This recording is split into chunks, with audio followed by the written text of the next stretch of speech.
It's coming in. With the Untamed science adventure team. We work from a clubhouse in a tree. Exploring our world and its mysteries. Lifelong learning, discovery. Untamed science. Go adventuring. Stream is almost here. Hi, I'm Bobby. My friend says weathering and erosion are the same. I think they're different. What's the answer? Well, they are different. Danni, what do you have? All right, Earth's surface has many natural features called landforms, like mountains, valleys, plains. You get the idea. And when rocks and landforms break into smaller pieces, it's known as weathering, which can be physical or chemical. When weathered material is moved from one place to another, it's called erosion. Water, wind, and even living things like gophers can cause erosion. So weathering and erosion are related, but they're not the same process. Check this out. I have Haley in the field right now. Hey, Rob. Well, it sure took a long time for water and wind to carve out this hole. But the result was a neat cavity that was shaped by weathering and erosion. Now, before weathering, some rocks look like this, but even the biggest boulder can be broken down to the size of a tiny pebble. Now, it's easy to see out here in nature how weathering and erosion shape Earth's landscape. So let's go take a look at some shapes.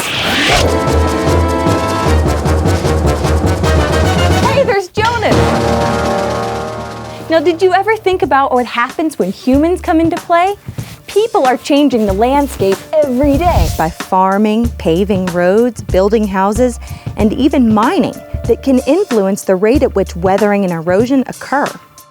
Well, no matter what the cause, weathering and erosion will continue to shape the surface of the planet. All right, back to you at the clubhouse. Thanks, Haley. Hey, Hazen, are you ready? Yeah, here's an experiment for you to try about erosion. First, get a bunch of dirt and sand and gravel and mix it all together and make it into a mountain. Did you know most of this stuff is made of already weathered rock? Next, get a watering can to make a river that'll flow through your mountain. We can see erosion happening right before our eyes as water pushes the soil to another place. You can even observe what happens when you change the flow of water from slow to fast. How much time does it take for you to carve out a canyon? You know, I wonder if there's another way we can think about this.